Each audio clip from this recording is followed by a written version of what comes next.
Hi, all tonight we'll discover how some of the laziest meals in history were actually acts of brilliant survival. You're standing in the middle of a wheat field.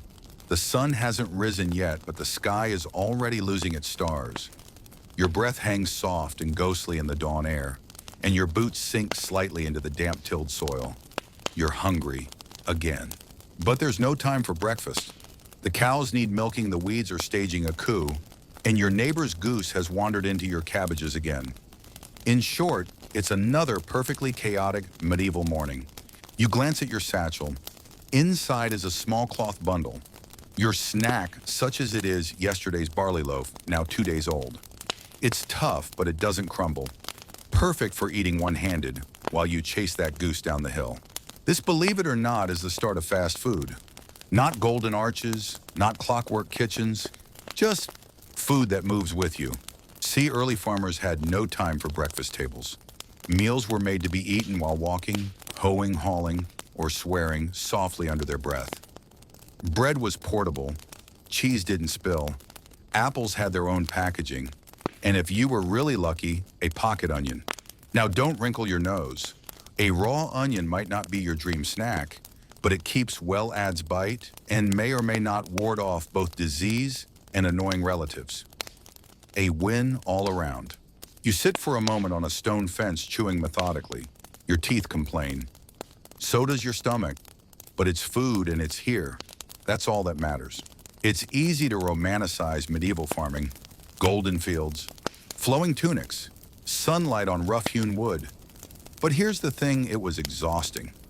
You didn't eat to enjoy, you ate to keep moving. That meant snacks had to be quick, dense, and ideally edible with dirty hands. Enter the bread ball. Not quite a roll, not quite a dumpling. These were little lumps of barley or oat dough, sometimes baked, sometimes boiled, occasionally just flattened and tossed on a griddle until vaguely solid. You'd keep a few in your pouch, bite off pieces between planting rows and pretend you didn't just swallow a pebble. And then there's the legendary field cheese, a name that makes it sound more whimsical than it was. It was usually hard-aged goat or sheep cheese, sliced thin and wrapped in leaves. Sometimes it was salted. Sometimes it was, just there, existing, mostly edible. Here's your first historical truth of the night. The word lunch didn't really exist for most of the medieval period. Instead, people talked about nanes, a kind of light midday meal more about survival than celebration. Often eaten alone in a field surrounded by weeds and the sound of your own knees popping. But it wasn't all grim. One field over, someone's roasting something. You can smell it, sweet, smoky, unexpected. Roasted turnips. Someone had the foresight to cook them before dawn and pack them in cloth. You consider bartering your last apple. Maybe later. Snack culture was deeply regional. Farmers in northern climates leaned on grains and roots, barley cakes, rye bread, salted radishes. In warmer zones, you'd see olives, dates, figs, often dried and tucked into belts like edible coins. And everyone everywhere had opinions. Which brings us to your quirky detail. Farmers used to argue over snack superiority. In some villages, it became a low-stakes rivalry, whose grain cake kept best, whose cheese didn't rot, whose apple bruised the least in a plowing pouch.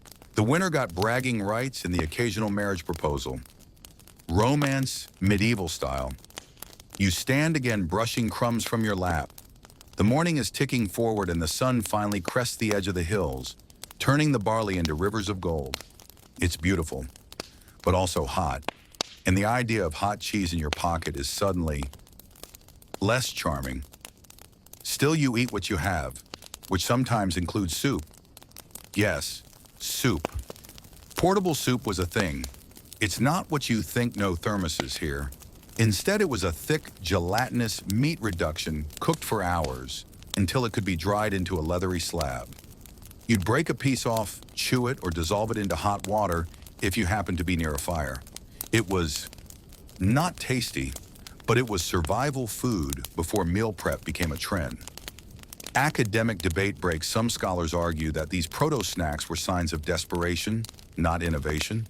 Others claim they show incredible ingenuity, proof that even in poverty, people found ways to nourish themselves with dignity. As usual, the truth probably lies somewhere in the middle, hiding behind a rock-hard oat cake. You wander past a scarecrow, its tunic fluttering lazily in the wind. It's wearing your cousin's old cloak. No one asked. He's still mad. In the distance, a shepherd whistles. You know what that means, curd snacks. Shepherd's cheese often made right in the field using milk from the flock, a bit of rennet, and a lot of praying the weather doesn't turn. Soft, crumbly, sometimes stored in sheep stomachs. Don't make that face. It was efficient. You sit again. You eat slowly. This isn't a feast. This isn't a banquet. This is just food doing its job, keeping you going until sundown. Now let's lighten the mood. 3 sleepy jokes before we drift further. Why did the farmer refuse to marry the baker's daughter? Because her buns were always half-baked. Medieval bread like a rock, but harder to digest. If your cheese bites back, congratulations, it's either blessed or cursed. The air grows warmer. You wipe your hands on your tunic and stretch. The day is long and your snack is gone.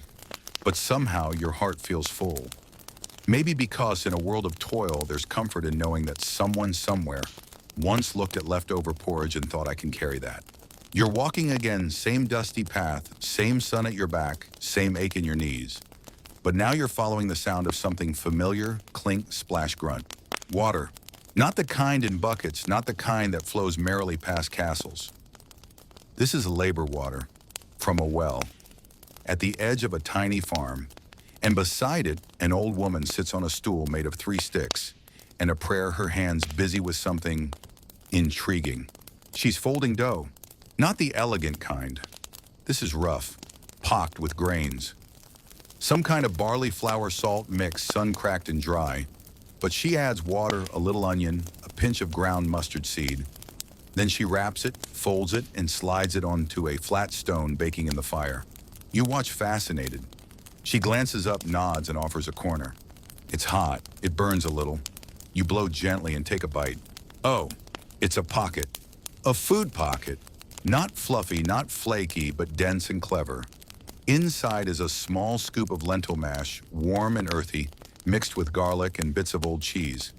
It's not elegant, it's practical, and it's delicious. Fast food again, or rather portable food. Worker food. Folded, heated, wrapped in cloth, and shoved into a tunic pocket. Sometimes you'd even tie a rope through the cloth so it wouldn't fall out while climbing a hill. They thought of everything except refrigeration. Now here's your historical fact. In medieval Europe, many regions had names for these folded snacks. In parts of Germany, they resembled Maultaschen, though far rougher. In England, you'd eventually see huff paste and meat pies. In southern France, there were handheld tartlets. But they all had the same goal: be small, be sturdy, be edible 5 hours later when you were standing in a puddle of sheep. You wander past the well. A young boy lowers a bucket and his sister chases a chicken with surprising determination. Someone nearby is gutting fish, smoked river trout, destined to be wrapped in stale bread and eaten by candlelight. You feel oddly at home here. The pocket snack, you realize, was a revelation. Farmers didn't invent it on purpose. It emerged from sheer necessity. You had flour, you had leftovers, you had a hot rock. Voila, history's most underappreciated sandwich. And it didn't stop there. In colder climates, people wrapped cooked beans and salted pork fat into dense pancakes. In hotter zones, they used vine leaves or cabbage. In some places, they dried fruit with animal fat and ground grain into what could only be described as medieval granola bars. Your quirky detail tonight. Some farmers used to leave small dough pockets on fence posts as offerings, either to spirits, passing travelers, or overly dramatic cows. No one quite agrees. But it was tradition, and occasionally a snack for birds with good timing. You step inside a hut now. It smells of smoke, earth, and warm grain. On a small table lies a wooden board covered in dried mash fermented oats. Someone's been making sour cakes. These were humble, puckery little discs designed to last for weeks. You rehydrate them with milk or broth, or just gnaw like a peasant beaver. Either way, they did the job. Here's tonight's academic murmur. Some historians argue these sour cakes were the foundation of Northern European snack culture. Others claim they were desperation food never meant to be remembered. But recipes survive, carved into wood, scratched into pottery, whispered between generations like bedtime prayers. You grab a small one, it crumbles, Tastes like vinegar and dust. Still better than hunger. Now a sudden breeze lifts the curtain. Outside, someone's boiling beans over a low fire. Not for dinner, for storing. They'll mash them later with oil and spread it on bread. Poor man's paste, they call it. Rich in calories. Low in complaint. That's the rhythm here. Nothing is wasted. Not flavor, not flour, not fire. You lean against the wall, letting your eyes close. Your fingers still carry the scent of onion and barley. There's something oddly comforting in all this patchwork of effort and improvisation. Farmers didn't set out to create cuisine, but they did. One boiled mash and folded dough at a time. Let's snack smile before we rest.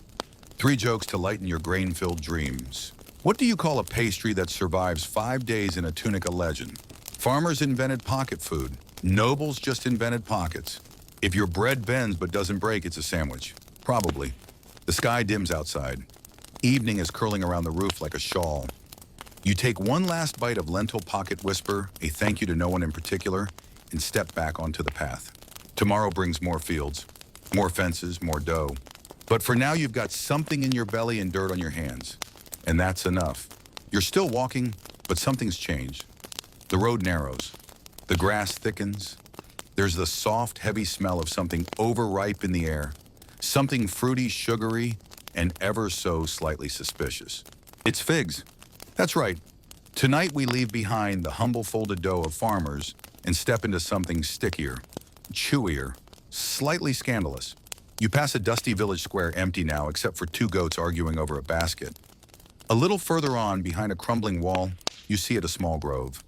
Low trees, wide leaves, and hanging from their arms like sleepy jewels, ripe medieval figs. But this isn't just a snack. Not really. It's contraband. Because for large parts of the Middle Ages, figs weren't just food, they were power. Imported, precious, and occasionally banned for one reason or another, religious, economic, or just plain snobbery, these wrinkly treats carried the weight of foreign lands. You reach for one warm from the sun. It tears apart with a little tug. Inside, soft seeds, sticky threads, golden and red. You taste it. Sweet, almost too sweet. Like a syrupy lie you pretend to believe because it feels good going down. Here's your fact for tonight. Figs were so valuable in certain areas that they were used as currency, or at least barter, especially in monasteries and ports. A basket of good dried figs could buy you bread, shelter, or entry to a better social circle, or at least a less moldy one. They weren't grown just anywhere. Southern Spain, parts of Italy, and the Levant were fig capitals. The rest of Europe, they had to import them. And that's where the fun started. Trade meant taxes. Taxes meant loopholes. Loopholes meant smuggling, and smuggling figs was an art form. Disguised in flour sacks sewn into tunics, hidden beneath fish, because if the bishop caught you sweet-handed during Lent, you might face a fine or worse, a sermon. You sit beneath a tree now. Above you, a sleepy merchant snores on his cart of dried fruit. He won't mind if you sample.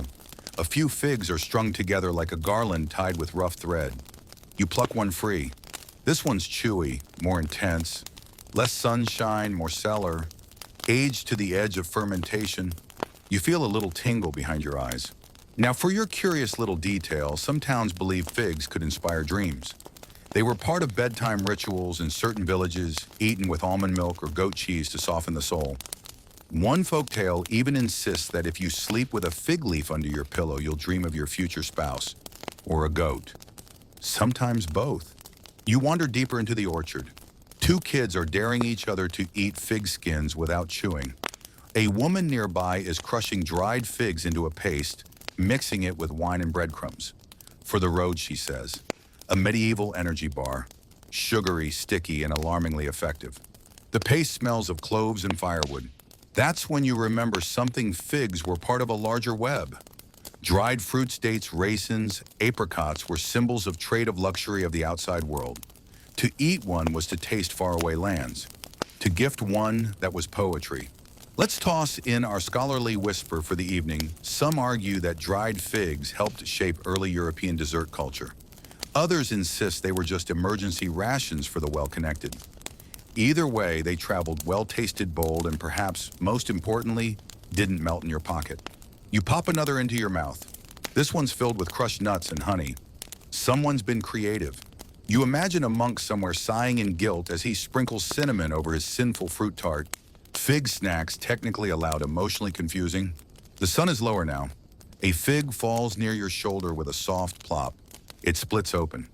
Ants immediately form a parade. You dust your hands, wipe your chin, and look toward the path again. The orchard's fading into shadow, but there's still one more joke in the trees before you go. What do the smugglers say when caught with figs? It's just fruit. From church. Figs, because chewing your morals is easier than facing them. And if you eat 3 figs before bed, don't blame the goat in your dream. You turn back to the trail, the sticky, sweet taste lingering. The road ahead looks flatter, easier. But then again, that's how the best snacks trick you. The path curves now gently, as if it too is slowing down after that sugar rush. Your steps are soft, your fingers still slightly tacky with fig syrup, and up ahead beyond a bend lined with ivy-covered stones, you hear it, a dull thump, a splash, and then laughter. You follow the sound. Tonight's snack is neither rare nor luxurious. It doesn't travel well, doesn't store long, and doesn't make it into noble cookbooks. It's butter. Yes, butter. Soft, golden, gloriously greasy, and in the Middle Ages, absolutely chaotic. You step into a wide courtyard behind a farmhouse. 3 figures are gathered around a wooden churn, one pumping the handle like a soldier at a water well, one holding a cloth-wrapped bowl, and the last well they're slipping on something. Butter, all over the ground, a small rebellion of dairy. You laugh, they laugh, even the chickens seem to chuckle. Here's the real kicker. Butter wasn't just a food, it was a situation. Depending on where you lived, it might be a daily essential or a forbidden delight. For some monastic orders, butter was banned during fasting periods. For others, it was encouraged as a substitute for richer meats. And for the rest of the population, butter was a miracle. If you had access to cows, a cool place to store it, and enough strength to churn for what felt like hours, you had creamy joy at your fingertips. Tonight's fact: in parts of Northern Europe, people had to pay for permission to eat butter during Lent.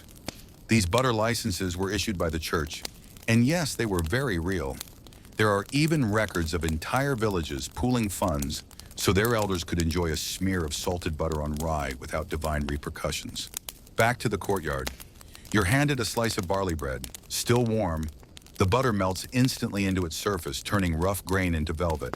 You take a bite. Salt, cream, a little funk, a little warmth. No herbs, no garlic, just butter being itself. In the corner of the courtyard, someone is shaping little pats of butter into hearts and spirals. You're told it's for a wedding. In some regions, shaped butter was a courting gift. Forget flowers. If a boy brought a girl a swan made of butter, he meant business.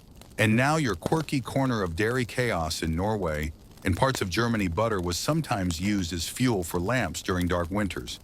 And yes, it worked. Sort of. It smelled like toast, but it was better than darkness. The churn sputters now. Another batch complete. The lid is lifted with reverence. Inside, the pale gold mass jiggles slightly. It's alive, or at least emotionally unstable. You help ladle some into a ceramic jar. The inside is lined with rosemary, apparently for flavor and maybe luck. There's your academic drizzle. Scholars still argue whether butter was a luxury or a peasant's staple. Some suggest nobles preferred oil, more exotic, more subtle. Others say butter had prestige in its own right, especially in cooler climates where olive trees didn't grow. And then there's the storage problem. You peer into a stone-lined pit near the farmhouse. At the bottom, resting on cool, damp rock, are 3 sealed butter jars. This is medieval refrigeration. No ice, no glass, just earth and hope. You're invited to try the strong one. You do. It's salty, sharp, like cheese had a secret. You cough. Someone nods solemnly. Then they laugh. You sit with them under the edge of the thatched roof. A breeze picks up. The butter melts on your bread. Your shoulders soften. This snack doesn't shout. It hums. Quietly. Comfortingly. Time for tonight's soft-spoken jokes. Why don't medieval cows gossip? Because their secrets churn too easily. Butter, the only snack that melts under pressure and expectations. If someone gifts you shaped butter, marry them but store them in a cool place. You lean back, licking your thumb out of habit. There's something honest about butter. Unapologetically messy, surprisingly political, and tonight beautifully present. The night has grown cooler, and the courtyard is fading behind you like a buttery dream. Your steps lead you toward a narrow path shaded by hedgerows, where the distant clatter of hooves and the faint chime of bells suggest something is happening nearby, something festive. Tonight you're heading to the fair. Not the kind with roller coasters and flashing lights. No, this is a medieval fair, wooden stalls, woolen banners, sheep that wander where they shouldn't, and children giggling with their mouths full. And you're here for the snack that sizzles. That's right, tonight's story is about fried food, medieval style. You arrive just in time to see a flick of batter dive into hot oil. The pan hisses like a gossip caught in the act. A vendor with flour-dusted sleeves grins at you and flips something golden with the end of a wooden spoon. Want one, he asks, and honestly, how could you say no? You hold out your hand. He plops a crispy little fritter into a scrap of parchment and says, "Could be apple, could be cheese, could be fish." He shrugs. It's a game. You bite in. It's hot, crunchy, then soft, sweet, savory. Somehow both. Your tongue is confused but grateful. These fritters called sippets, rissels, or simply things fried in fat were a chaotic delight. Filled with mashed fruit, minced meat, or pulses, they were battered with whatever was on hand, ale flour, even ground beans. And they weren't just street food. In noble kitchens, frying was an art form.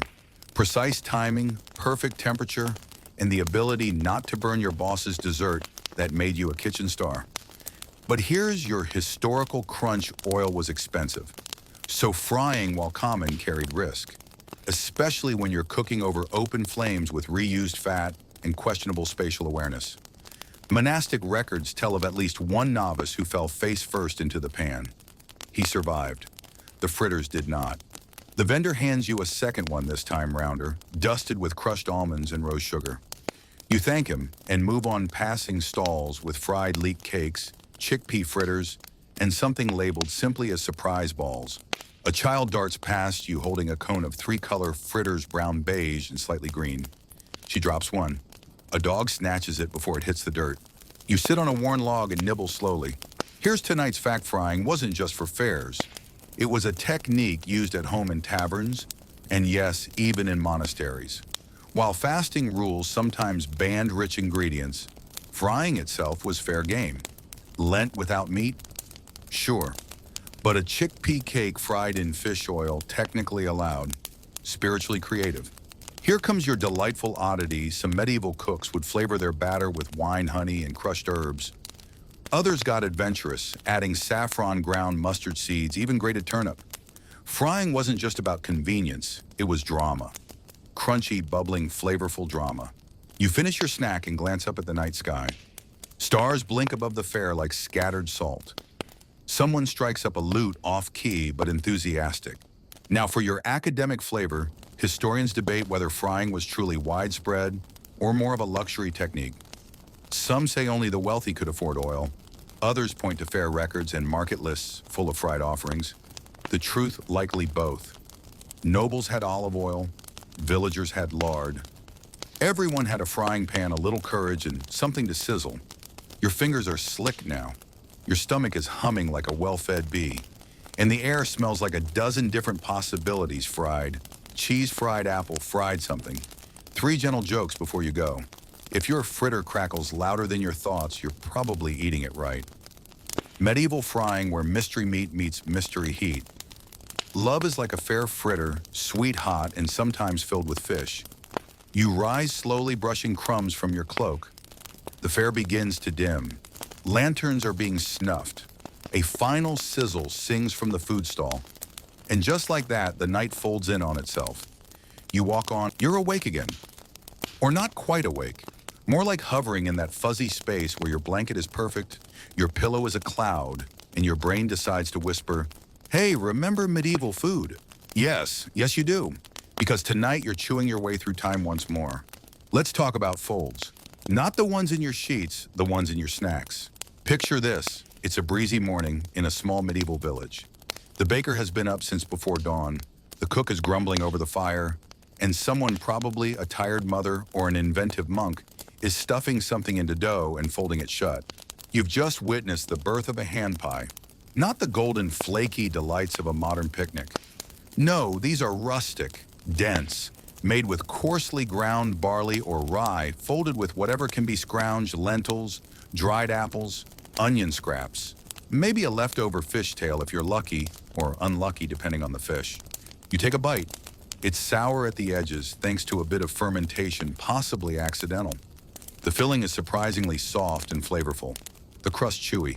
Not glamorous, but portable, durable, snackable. And that's the point. Medieval farmers didn't have lunch breaks. They had fields, long days, and a need to eat without stopping.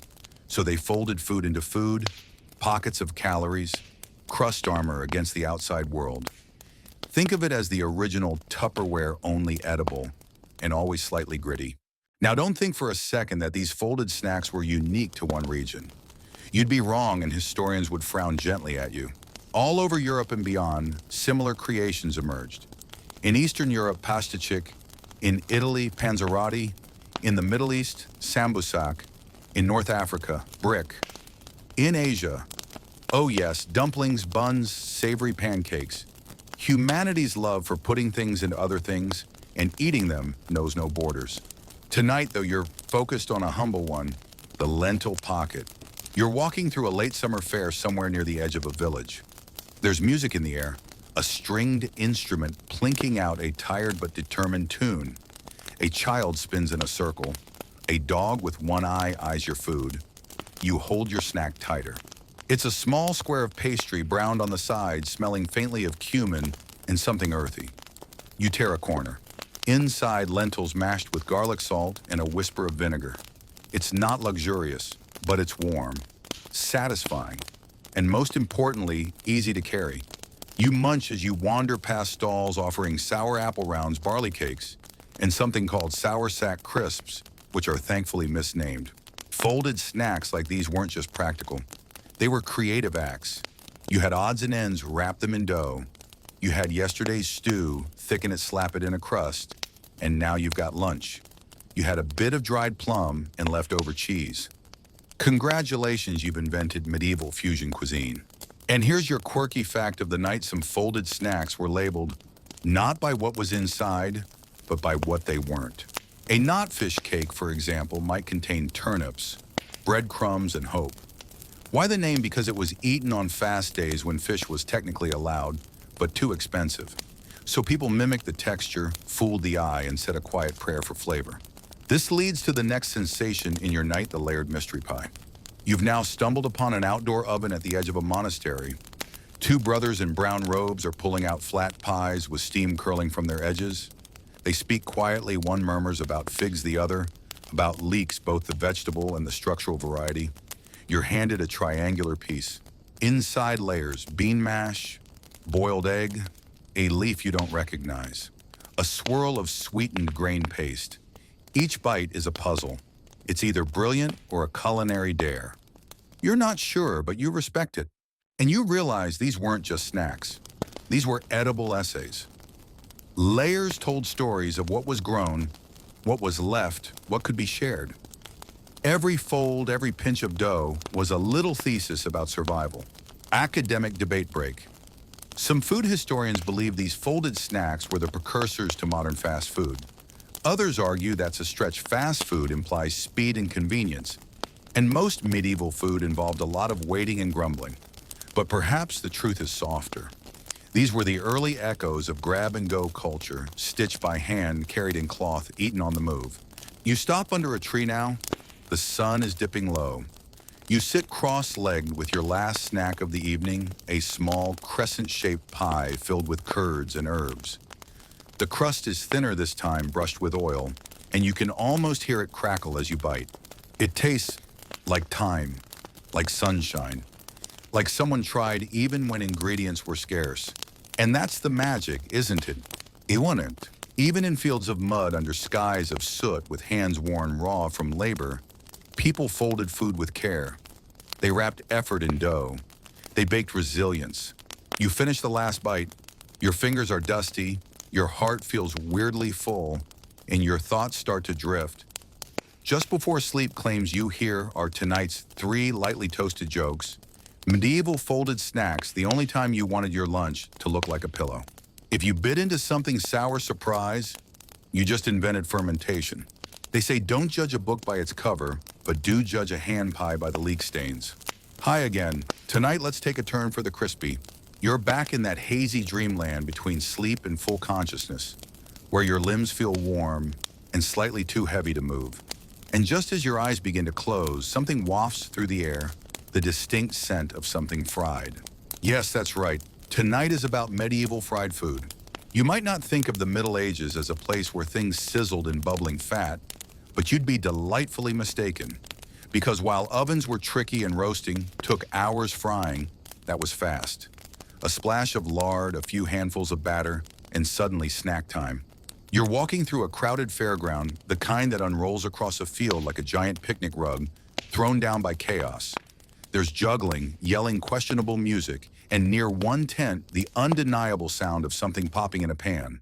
A vendor nods to you and lifts a twisted tool from the bubbling oil. On the end dangles a fritter, misshapen, golden dripping. It smells like onions, but sweeter. You bite in. It's hot, too hot. You wince through the pain and joy. The outside is crisp, the inside soft and steamy.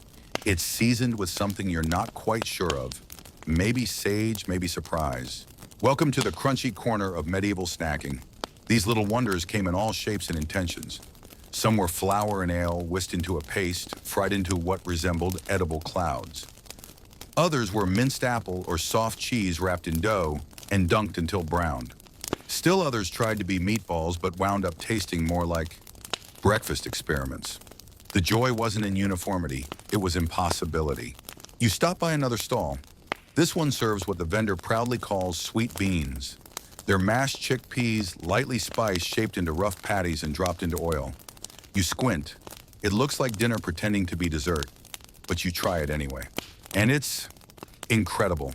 Nutty tender and sweetened with a bit of honey.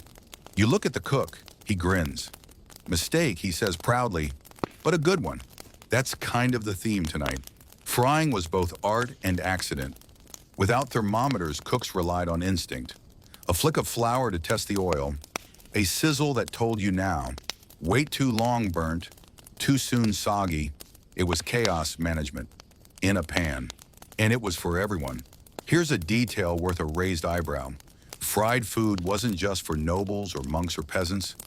Everyone fried something because everyone had a pan of fire and leftovers. Some fried leeks dipped in egg batter. Some fried bits of yesterday's stew thickened into paste. Others, they just fried dough, rolled it in sugar, and called it a win. You bite into another fritter. This one's filled with something spiced. You pause. What is this, you ask?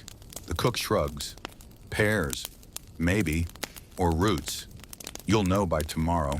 Now here's your quirky fact of the evening in one monastery's accident log. Yes, those existed. There's a report of a brother falling face first into the fry pan. He was rescued. The food wasn't. Monastic kitchens had entire fire codes. Not for buildings those burned down anyway, but for recipes. Never leave the pan alone, one note reads, lest it walk away with your meal in your eyebrows. Frying had risks. Pans cracked. Fires flared. Oil splashed. But oh, the reward. You now pass a child selling sizzle sticks, thin dough wrapped around a stick and fried over an open flame. It's chewy, crunchy, and tastes of smoke and joy. The child is 7, already a culinary genius. You sit down now beside a stone wall. The stars are out. Your lap holds a rough cloth filled with fried odds and ends. You don't know what half of it is, but you feel safe, full, warm. And that's the thing, fried food was comfort.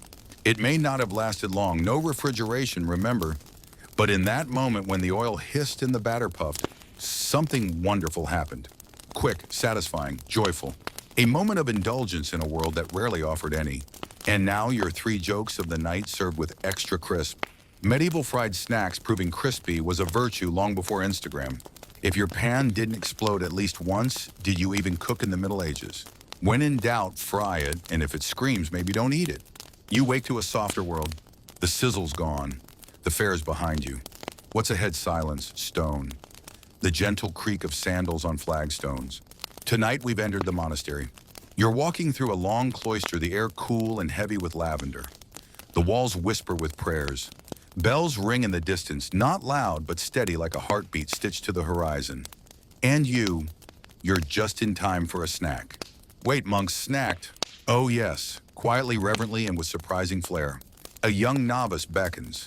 He's maybe 15 with sleepy eyes and flour on his sleeves. He leads you to the refectory, a plain hall, wooden tables, one flickering oil lamp per bench. On the table, small, humble offerings, a bowl of boiled grains, a sliver of cheese, a handful of walnuts, and a sticky square of something golden and strange. You taste it. It's honey and egg and maybe a whisper of saffron. It melts, it hushes you. It says, let's eat, but let's not disturb the peace. Because in these walls, food was about rhythm, reflection, ritual. You watch a line of monks receive their portions in silence. No one talks, but hands speak. A subtle nod, a passed loaf, a flick of fingers to request more water. They've invented an entire sign language just to snack politely. Now here's your common historical truth. Monasteries were early food labs. They brewed, they baked, they preserved, they measured and recorded with a precision that would put modern recipe blogs to shame. Want the oldest recorded cheese tart recipe, monks? Best way to ferment cabbage for winter, monks. Earliest spiced wine, you guessed it. But don't mistake quiet for boring. Tonight's odd detail: in one Bavarian monastery, monks held an annual feast of mistakes, where failed recipes were served with exaggerated praise.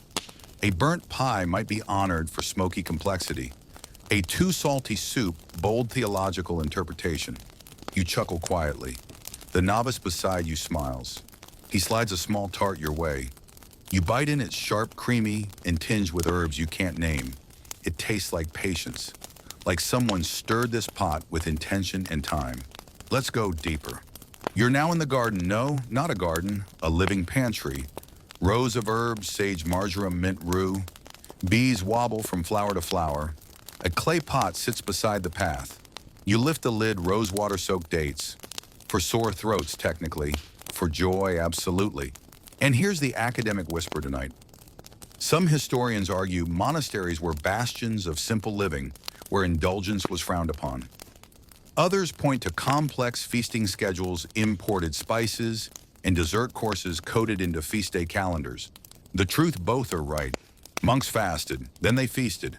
Not in gluttony, but in celebration, and each phase had its snack. You return to the hall. The evening prayer is done. Plates are cleared. A small bell rings, and from the kitchen comes one last gift-hot almond milk, thickened with breadcrumbs and honey. You cradle the cup. It smells of warmth and old books. Outside, the sky's dark velvet. Inside, your belly hums. Not full, but satisfied. And as the monks begin their slow shuffle toward their chambers, you follow barefoot on cold stone, lulled by the quiet miracle of a life measured not by rush, but by rhythm. Tonight's 3 sleepy jokes served with monastic modesty. Why don't monks open bakeries? Because their buns are already holy. Medieval monk cookbook tip: boil until it stops crying, then bless and serve. If you stir your stew with a prayer, it probably won't burn, but it might convert your spoon. The monastery is still asleep, but the kitchen is not. Someone's already grinding almonds. You follow the soft thunk-thunk of a pestle and a mortar, weaving through cloaked shadows and waking herbs. There, under the faint flicker of an oil lamp, a monk in a robe, far too big for him, is working with slow circular patience. You recognize him, the one with the friendly eyes from last night's tart. He glances up and gestures toward a small wooden stool beside the hearth. You sit. The air smells of stone milk and crushed nuts. And now you learn something lovely. Because today is a fast day. No meat, no butter, no eggs, but also no skipping snacks. Instead, it's time for the quiet, creative art of fast day food. On the table beside him are bowls and jars, almond meal rose water, dried apricots, pickled radish, a lumpy paste that might be pea puree, and something pale and glistening that turns out to be mock fish. Yes, fish, made of almonds. Here's your popular historical truth in medieval Europe. Religious fasting was serious business. For many people, that meant nearly half the year was technically meatless. But instead of solemn salads, cooks got inventive. Enter fake meat. That's shimmering almond fish. It's ground almonds shaped and pressed into a mold, painted with a mixture of parsley and saffron to look like it just flopped out of a river. You poke it, it jiggles. It also smells faintly of garlic and optimism. Next, he shows you something stranger. A basket of eggs. But not eggs. Hollowed crusts filled with sweetened almond paste, dyed yellow with saffron, sealed with a dough shell. When cracked open, a yolk-like center that's nutty creamy and mildly theological. Now here's your odd little detail. Monks were not just inventors of mock food, they were pranksters with it. There's a record of one abbot who served a roasted goose made entirely of pressed turnip, its skin glazed with honey and blackened with ink to simulate char. When sliced open, it revealed tiny stuffed grape leaves and rice. The joke, the guest had to compliment it and confess they were fooled. You laugh silently. The monk grins. He hands you a sliver of something brown, chewy, and unfamiliar. You bite. It's seaweed leather. No, really. Boiled down, salted, flattened, and dried like a medieval fruit roll-up, if that roll-up lived in a tidal pool. It's briny, resilient, a bit alarming, but you chew politely because you know this was innovation wrapped in survival. As he works, he hums something soft in Latin. You glance around. No one else is here. Just the two of you. The mortar, the mock fish, and a warm rising light from the narrow window above. This is what fast day snacking really was, not deprivation, but transformation. You sip from a ladle of almond milk soup with raisins. It's rich and strange and soothing. There's a dusting of cinnamon on top, stolen from a forgotten spice jar. You're not supposed to notice. You do. Now, for your scholarly whisper, some historians believe that medieval fast day cooking was a sincere act of devotion, a way to find holiness in discipline. Others argue it was a loophole game, how to bend rules without breaking them. As always, the truth likely lived in the kitchen, or perhaps in the almond that believed it could be a fish. The monk waves you over to the window now. Outside, steam curls from a clay oven tucked under a low stone ledge. Something's baking flat, dense, and speckled with bits of date and fennel seed. You learn this is steamed, fasting bread of dough that never kisses a fire. It's soft, gentle, and smells like compromise. You tear off a piece and hold it in your palm. It's warm, satisfying, and entirely legal. The bell rings, distant and hollow. You both pause. The monk nods toward the food. He says nothing. But you understand the others will rise soon. And these quiet morning snacks will become quiet morning memory. And now your 3 light crumbs of humor before we move on. If your almond pretends to be a fish, let it, but only if it apologizes first. Monastic prank level, convincing the bishop he's biting into duck. Made of beans. Fast day motto. It's not cheating if the cheese is hypothetical. The monk gives you a knowing glance like someone sharing a joke with time itself and sets a new wooden tray on the table. You assume the meal is over, but he gently uncovers it. You blink. It's cheese, or at least it thinks it is. There's a block molded to look like hard cheddar, but it's made of almonds. There's a wedge that resembles brie with a soft white exterior, really just layers of pressed oats and almond milk curdled with vinegar. There's even something that might be blue cheese, if you close your eyes and believe in culinary miracles. Welcome to Creative Fast Day Snacks, Part 2. And this, you realize, is where the monks really shine, not in flamboyant flavors, but in quiet mimicry. If it looks familiar and tastes humble, it counts. You watch as he slices a thin piece of almond cheese and lays it on a wafer-thin cracker made of boiled rye and steamed cabbage leaf. He adds a sliver of salted pear, a dusting of dried thyme, and hands it to you like a secret. It tastes like memory, like someone trying to remember what real cheese was and almost getting it right. Now here's your historical fact of the day. Almonds were the super ingredient of fast day cuisine. Almond milk, almond paste, almond flour. They used it for soups, stews, sauces, fillings, custards, mock butter, and drinks. It was the oat milk of the medieval world, but with more status and way more effort. You follow him again, this time to a cooler part of the monastery where the stone walls whisper and the jars are cold to the touch. He pulls out a clay pot with a wax seal. He cracks it open. Inside, something thick, white and creamy. Fish milk, he mouths. You blink again. Yes, fish milk. Sort of. Because on certain strict fast days, even almond milk was considered too rich. So in some monastic records, there are mentions of broths made from boiled fish bones, thickened with oats, garlic, or peas. These were strained, flavored, and served chilled, often in tiny clay cups during the warm season. You take a sip. It's not bad. Salty, smooth, faintly herbal. Definitely not Starbucks, but it has a strange elegance, like soup's introverted cousin. Now comes the odd little historical aside. Some monasteries had kitchen codes, not just recipes, but ciphers. Recipes would be written with fake names for ingredients or nicknames only insiders knew. Dragon tears meant vinegar. River milk was almond milk.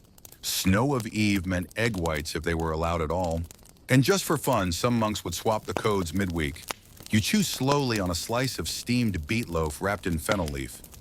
It's bland, soft, and surprisingly comforting. The kind of food you eat when you don't want to talk, which coincidentally is perfect, because no one is.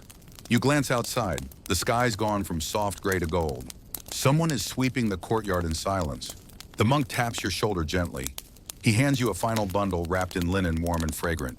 You open it. It's a sweet bun, but no eggs, no butter, no milk. Just barley flour, fig mash, boiled wine, and a hint of rosemary sugar. You bite in, it crumbles softly. This is not decadence, it's persistence. And now your scholarly whisper. Some argue that monastic food culture laid the groundwork for modern vegetarianism, not by ideology, but by necessity and creativity. Others say it was simply a survival tactic shaped by religious rules and seasonal ingredients. Either way, it sparked centuries of substitution that still echo in kitchens today. You walk slowly to the edge of the herb garden. A breeze carries the scent of mint sage and something faintly sweet. The bell rings again. The monks return to their routines.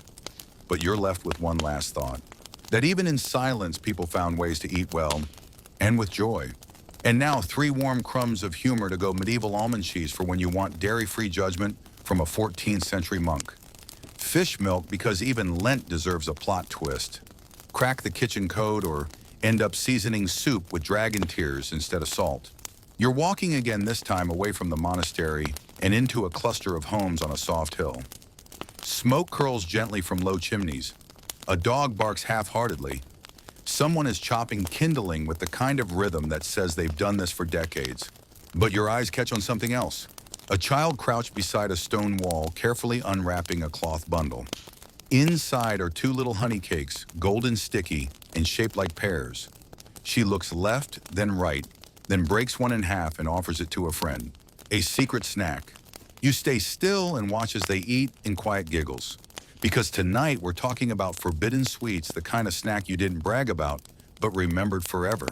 These weren't feast day confections or noble desserts served on silver.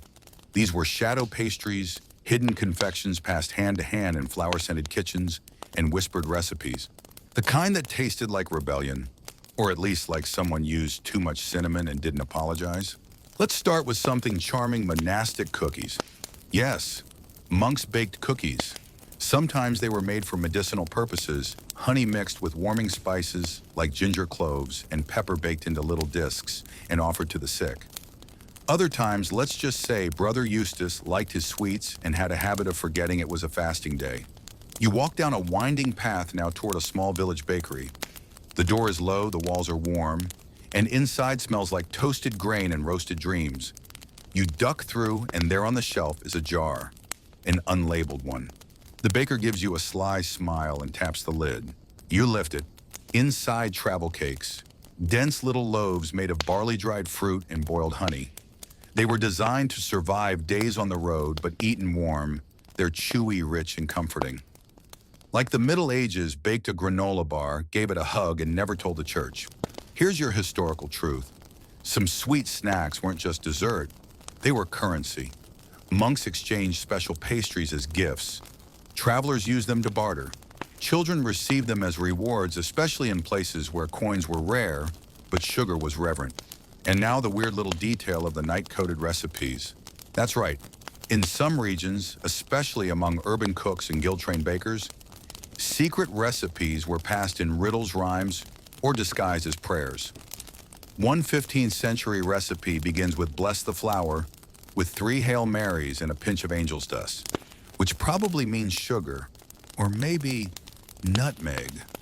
Or maybe they actually meant angel dust. Hard to say. Even more delightfully oral tradition ruled here. Recipes weren't written down unless absolutely necessary. Everything was a bit of this until it smells right, or when it sounds like a cat sneezing, take it out of the oven. You smile, because this is how the world kept flavor alive through whispers and fingertips. You step outside the bakery now. The sun is lower, turning the cobblestones amber. A woman with flour-dusted sleeves sits on a stool stirring a pot over a charcoal bed. The steam smells of wine, cinnamon, and lemon balm. You ask what it is. She winks. Don't ask, just sip. You do. It's warm, sweet, herbal, and absolutely not allowed during Lent. She knows, you both know. That's what makes it better. Academic whisper time. Some historians argue that these coded and oral traditions were ways to protect culinary culture during times of reform, invasion, or scarcity. Others suggest it was just a way to keep the good snacks from nosy bishops. Either way, it worked. Because the snacks survived, through storms, sermons, and shortages, and now as the stars peek out and the smell of burnt honey lingers in the breeze, you realize something lovely. Not all history is loud. Some of it is wrapped in cloth, passed quietly and eaten with a smile. Not silent, but the kind of quiet that settles over rooftops after a long night of baking, storytelling, and sneaky honey sipping. You stretch, breathe in the smell of dewy straw and wood smoke, and wander down a dirt path lined with early summer flowers. Today's snack is humble, silent, and almost invisible. You're entering the world of fast day foods, the kind of medieval snack that whispered rather than shouted, the kind that kept bellies from growling too loudly during Lent Ember days or unexpected papal visits. You arrive at a small lean-to beside the river. There, a woman with calloused hands and a warm smile lifts the lid from a clay steamer. Inside are soft bundles of steamed barley bread, fragrant with dill and nettle. She offers you one with a nod. It's light, warm, and pleasantly bland. A kind of chewy calm, no dairy, no meat, just grain, herbs, and the soft heat of effort. This is fast food in the original sense, food for fasting, designed to fill without feasting. You sit beside her as she slices dried fruit leather into thin ribbons. Pear and quince boiled and sun-dried, then rolled into curls like edible scrolls. A child nearby munches on one like a ribbon of candy, sticky hands and all. Fruit leather wasn't just a treat. It was preservation prayer and patience rolled into one. Monks made it. Peasants hoarded it. Some noble ladies even wrote notes on it, yes, edible letters.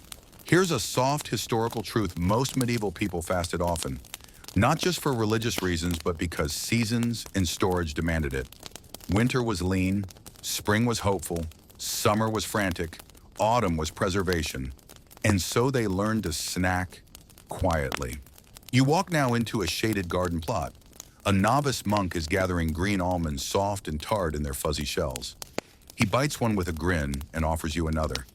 They taste like spring, sharp, unfinished, and oddly comforting. Next to him is a basket of almond cheese. Not real cheese, of course. Just ground almonds soaked and pressed, then mixed with a bit of oil and vinegar until they resemble something creamy and soft enough to spread.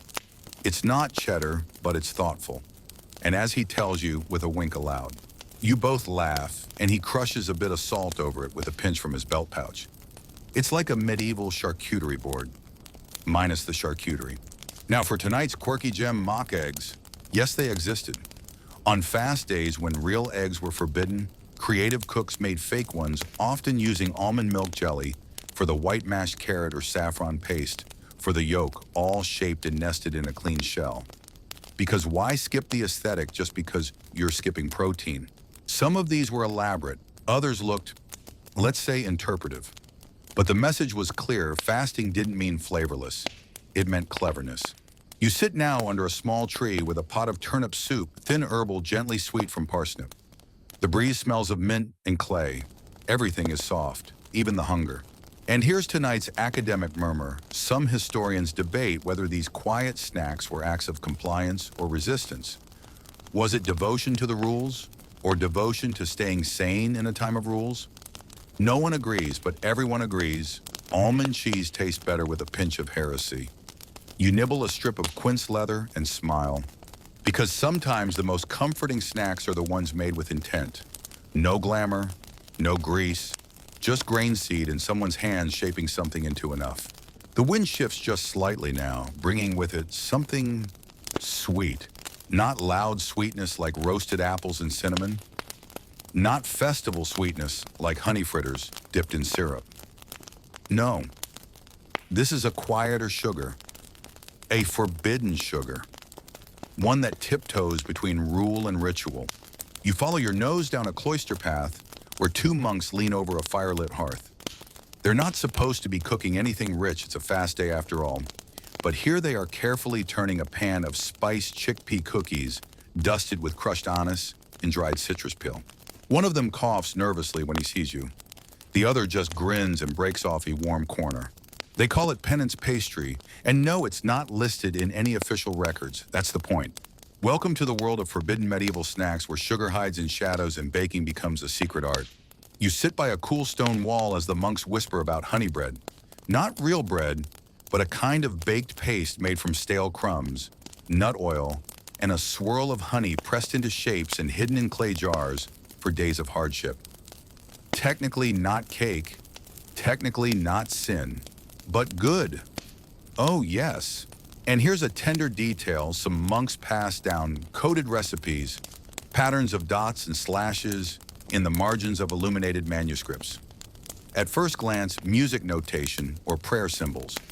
But to the right brother, it meant add rosemary and fold twice. You bite into a square of preserved plum candy boiled down until leathery, then rolled in sage sugar. It's herbal, earthy, and completely outside the bounds of Lenten approval. But no one speaks of that. Not here. And not when the wind is carrying the scent of almond flour cookies lightly baked on slate stones at the edge of the garden, then covered with linen to cool. One monk brings out a basket with exaggerated nonchalance. For medicinal purposes, he says. You both know that's a lie, but it's a kind lie.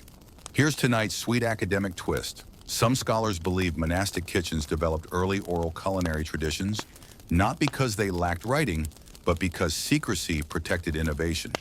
Sharing a recipe was an act of trust, and trust that was as binding as prayer. You wander through a small apothecary room now. Rows of dried herbs, crushed petals, bottles labeled in Latin. In one dark jar, syrup of violet used for coughs, yes, but also swirled into fasting custards to lift the soul. You taste a spoonful, it's cool, almost metallic, like perfume you're allowed to eat. Nearby, a novice stirs rose petal paste with a stick of cinnamon. He doesn't look up, just mutters for sore throats and gentle afternoons. This is not indulgence, it's survival with beauty. You sit again in the herb garden, the sky turning lavender, the birds quiet. Your fingers smell of thyme and burnt sugar.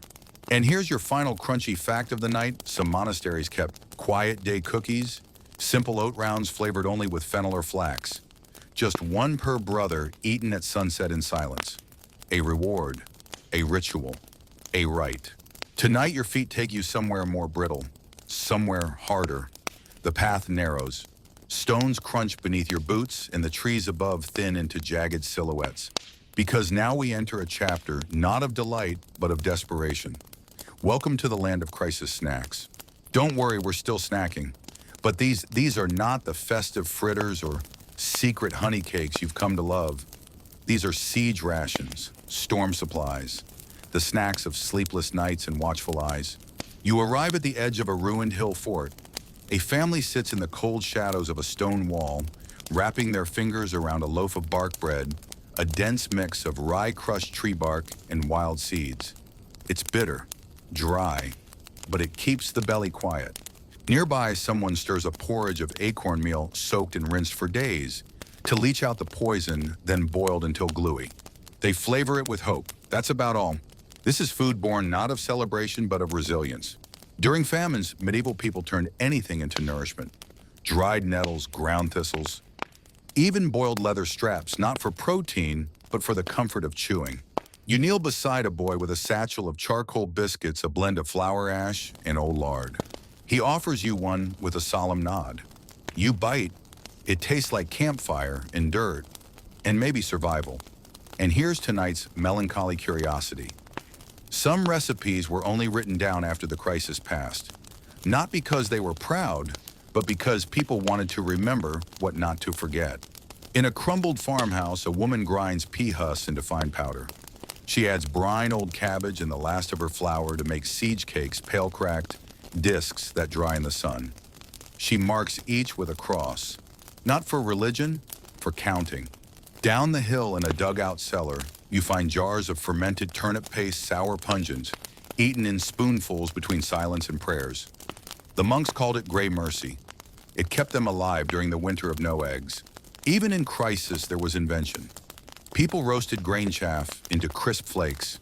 They pressed wild bean mash into bars, dried it with smoke. They baked hollowed-out parsnip boats filled with barley mash, and weeds calling them sunless pies. And in one chilling tale, a village under siege learned to dry mouse meat between slate tiles, then wrap it in moss to soften the salt. You don't have to try that one.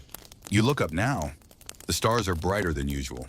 Maybe because there's no fire, no oil to burn, just people, huddled, chewing, enduring.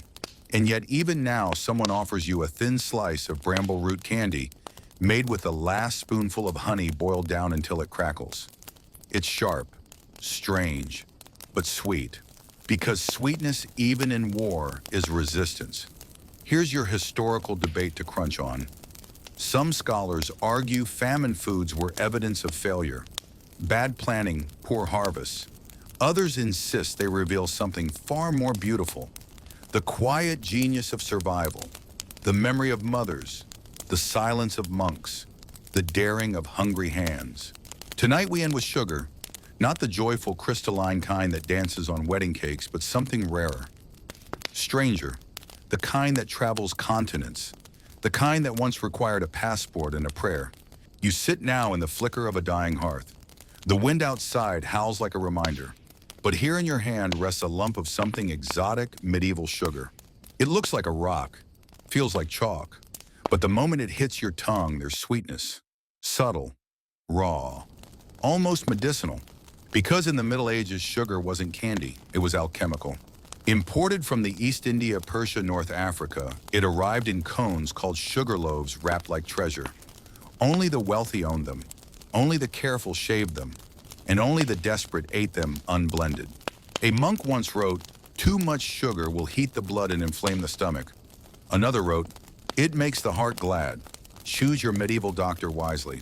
You're in a noble kitchen now. Candles flicker against copper pots. A cook grates sugar into a stew not to sweeten, but to balance bitterness. Another stirs it into almond milk, creating a warming tonic. A third rolls nuts in it, proto-marzipan.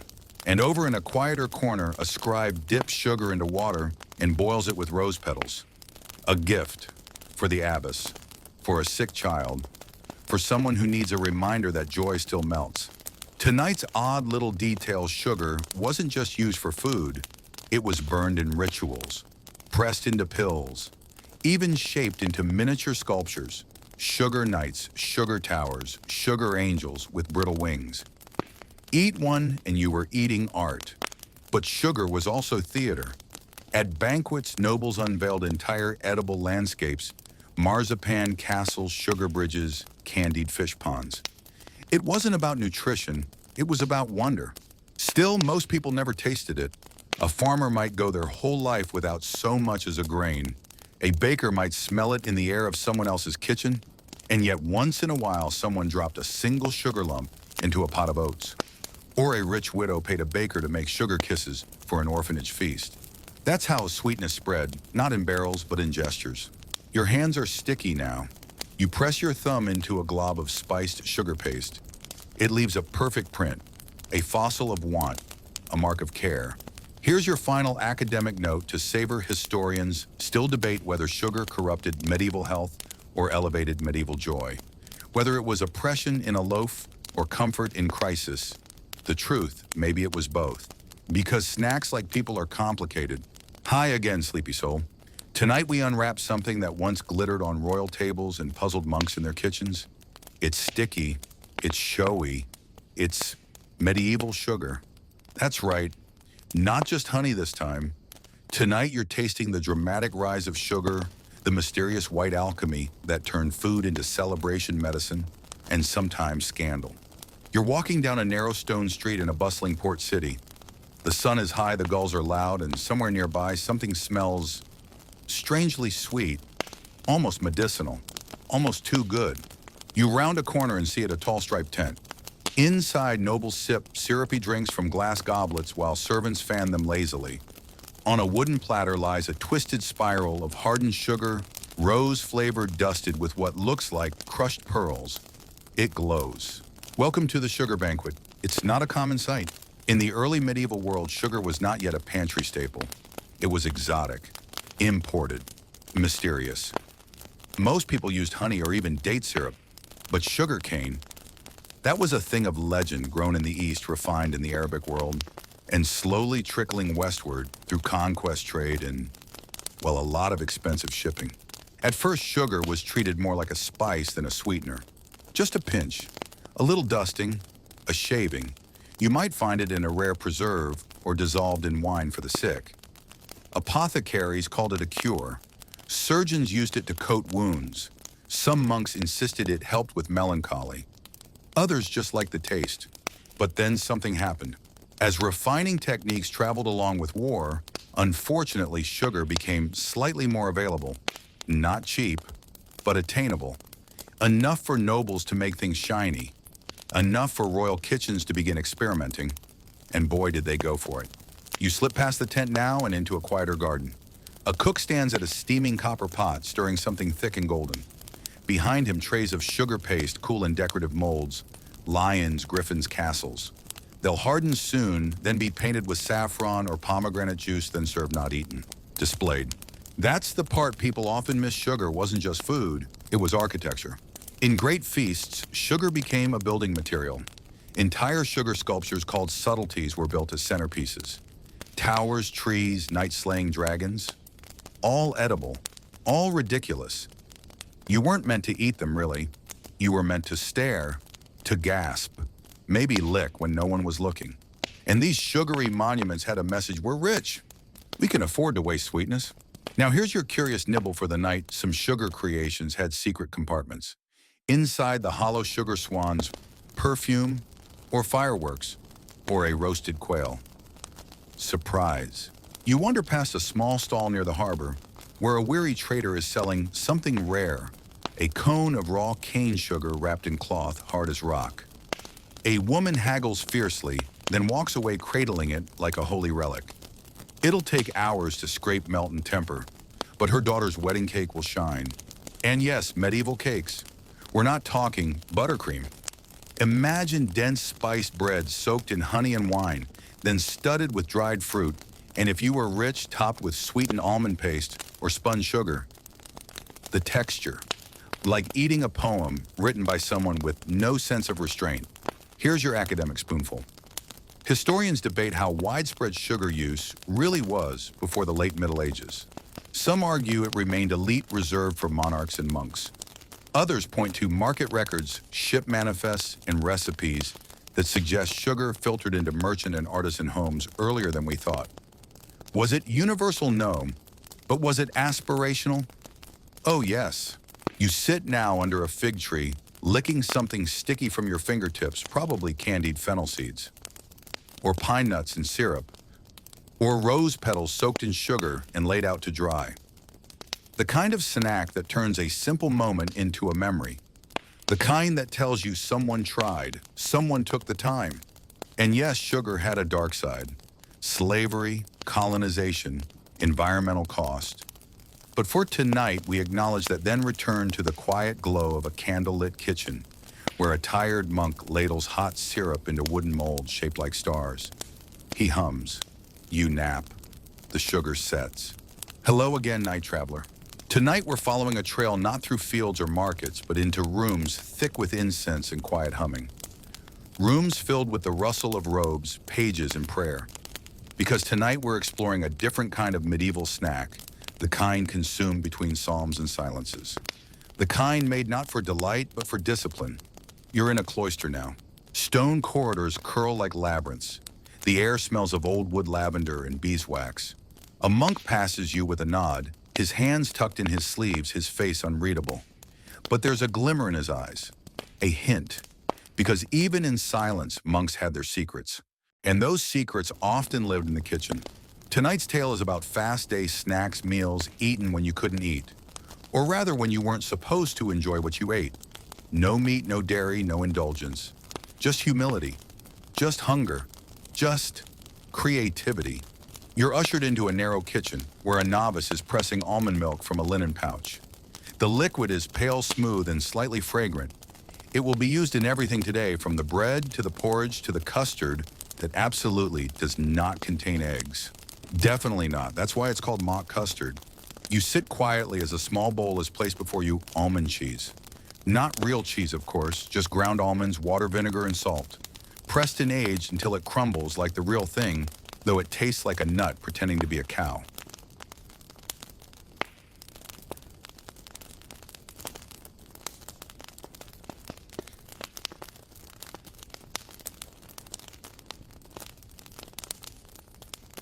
Because fast days weren't about punishment, they were about presence.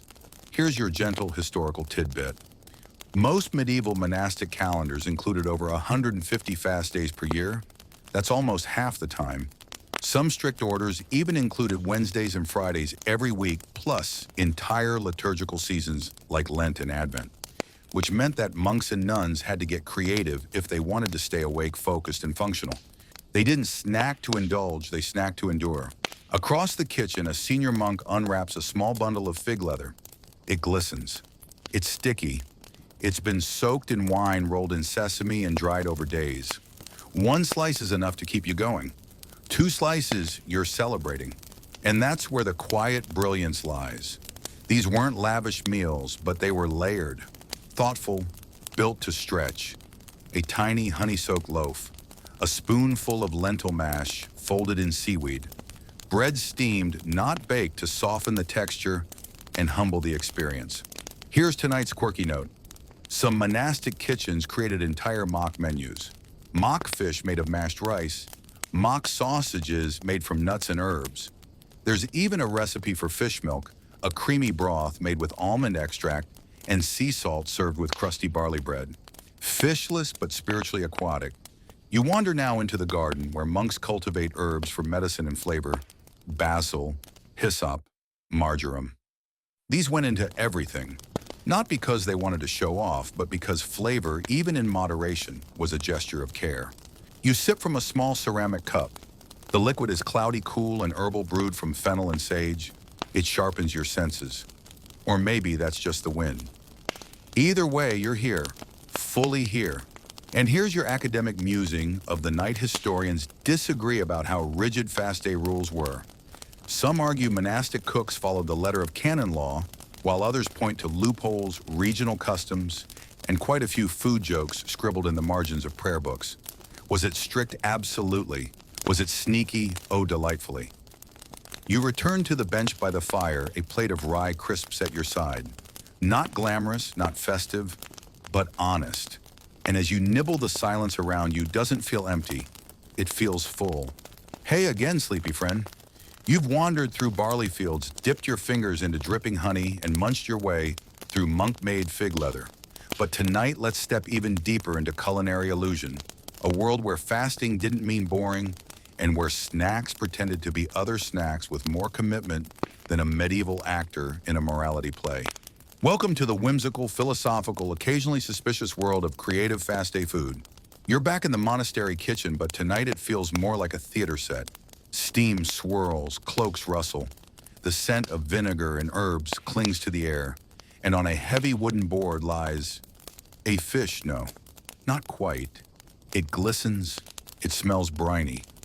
But when you poke it politely, it collapses into a crumble of mashed almonds and rice. Mock herring, whispers a nearby monk. Best we've ever made. You raise an eyebrow. Made it with pickled turnip skin this time. More scaly. You nod solemnly, because on fast days, illusion was mercy. Here's a simple historical fact. By the 13th century, religious fasting had evolved into a system that invited both obedience and creativity. Meat, dairy, and eggs were off the table, but fish often allowed. And what is a fish really if not a state of mind? That's how monks and clever housewives began transforming humble plants into elaborate imitations. Almonds became cheese, oats became sausage, beans became eggs, right down to the yolk, piped in with saffron and oil. And yes, they made mock eggs. Picture it, a small hollow shell formed from crushed nuts and soaked breadcrumbs, filled with golden squash puree, sealed and painted with ash to resemble the real thing. Not just sustenance subterfuge, you're handed one. It's warm, soft, and faintly sweet. You bite. It collapses delicately like a promise kept in confidence. You can taste the effort, the restraint, the quiet rebellion of flavor under rules meant to suppress it. Here's a curious historical detail. Some medieval fast foods were so convincing, bishops had to issue warnings. One 15th century cleric complained of cheeses with no cowfish, without gill and puddings made from lies. A compliment, really. You step outside. A cool night has settled. The garden hums with moonlight and distant chants. A novice approaches with a tray of mock sausages, tiny tubes of lentil paste wrapped in pickled chard leaves, a flick of mustard seed paste for heat. You take one. It has bite, depth. It whispers, "I'm not meat, but I'm trying." And somehow that feels honest. Because these meals weren't made to cheat, they were made to comply with care, to honor spiritual practice without abandoning joy. Fasting didn't mean rejecting flavor, it meant working harder to find it. You're handed a small roll of mock eel. It gleams darkly glazed with barley syrup, filled with spiced root vegetable paste, coiled into a shape so serpentine it should come with a warning. It tastes of smoke and cloves. It leaves a sweet burn on your tongue. You look up and the monk who made it simply bows. Then there's dessert. Yes, dessert on a fast day. A sliver of pear leather soaked in rose water and layered with crushed almonds. A tiny tart made of rye flour and plum paste, sweetened only by dried grape must, but presented like something fit for a queen. And perhaps that's the point. Let's not forget the drink tonight. You're offered almond milk stew thickened with barley and flavored with fennel root. A warm bowl cradled in your hands. You sip. It's creamy, earthy, vaguely fishy. Someone whispers that it was made with seaweed steeped in brine.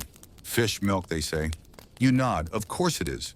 And here's your scholarly provocation of the night. Some argue that these culinary illusions show a loophole mindset, that people obeyed the rules in spirit but not in substance.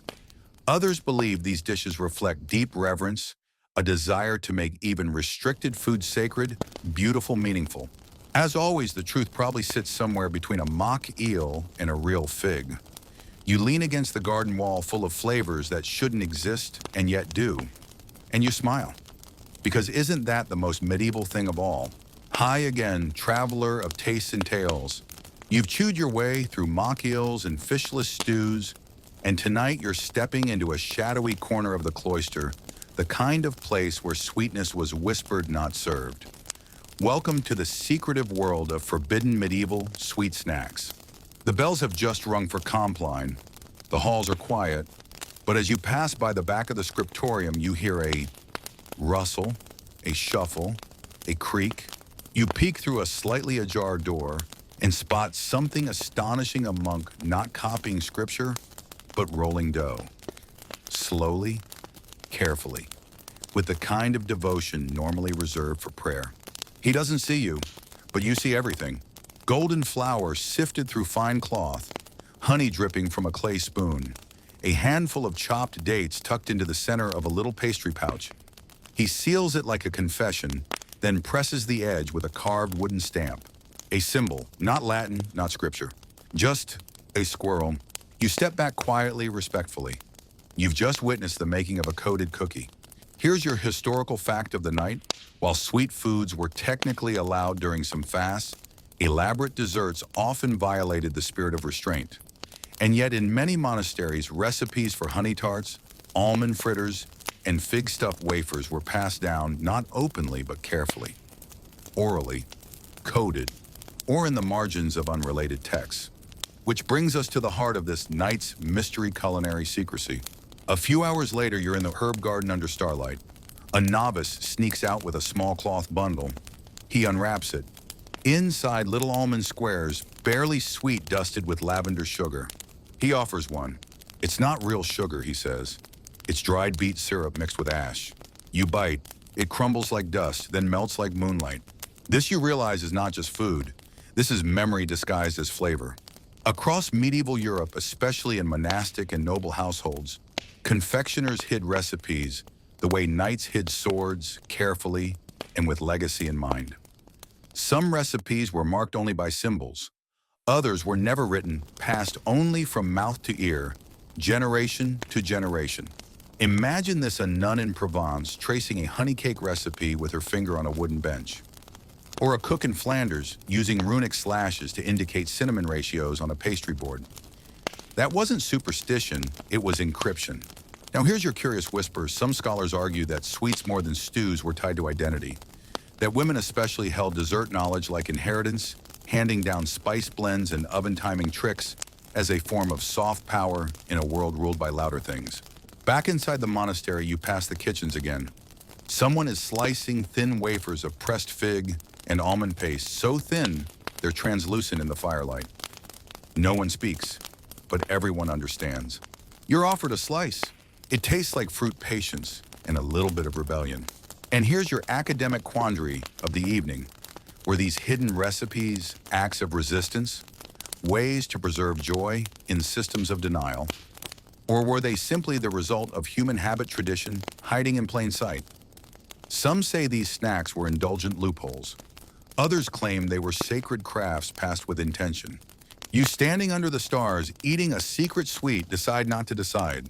Instead, you sit on the stone steps, brushing crumbs from your lap, and watch the night deepen. And here are your 3 not-so-sinful bedtime bites. If a monk offers you a cookie with a squirrel stamp, say thank you and eat it fast. Secret recipes are like hidden doors. You don't need to knock if you already know the rhythm. Beet sugar isn't glamorous, but it gets the job done and keeps the bishop away. You're back again, walking quietly through the shadowy cloisters of flavor. Tonight's path leads somewhere few pilgrims tread into: the quiet chaos of sieges, storms, and survival snacks. There's no firelight here, no honey-glazed almond puffs, just a wind that creeps through cracks in the stone walls, and the sense that something has gone terribly wrong in the pantry. Welcome to the crisis table. Picture this: you're in a small fortified town. The gates are locked, the watchtowers are lit. Winter has come early. Or worse, raiders have surrounded the village, cutting off supplies. There's no new flour, no salted fish, and your neighbor has already bartered her last onion for a half brick of stale cheese. You're not feasting tonight. You're inventing survival. A monk walks by carrying a bucket, not of soup, of barley husk and old broth, simmered down into something that wobbles, a gelatinous gray pudding of nutrition and desperation. You're offered a wooden spoonful. You hesitate, then eat. It's not bad, it's grimly practical. This is the world of siege snacks. Here's your historical fact for the night. In times of siege or famine, medieval communities turned to every scrap, stalk, and root that hadn't yet been claimed by rot. People boiled leather. They ground up acorns. They even made bread from tree bark, sifted and mixed with rye or oats to stretch supplies. It wasn't gourmet, it was math. Calories per scoop. In one particularly hard winter in 14th century Norway, records show monks roasting dandelion roots and making paste from moss and fermented barley. In parts of Eastern Europe, families saved large soaked cloth from prior feasts, reboiling it to flavor soup months later. That's right, cloth. Tonight's culinary mood, bleak but brilliantly resourceful. You now find yourself in a communal cellar. Candles flicker. A grandmother crushes dried peas and carrot greens together into rough balls. Beside her, a child is peeling birch bark, not for firewood, but for stew. You try one of the balls. It tastes like sadness, but also hope. Because here's the thing, these weren't just sad snacks. They were symbols of endurance. People turned scarcity into structure. They dried beet greens into chips, boiled bones until they yielded phantom broth, not much nutrition, but warmth and comfort. And yes, there was even siege candy in some German towns. Women boiled molasses and vinegar together into hard lozenges.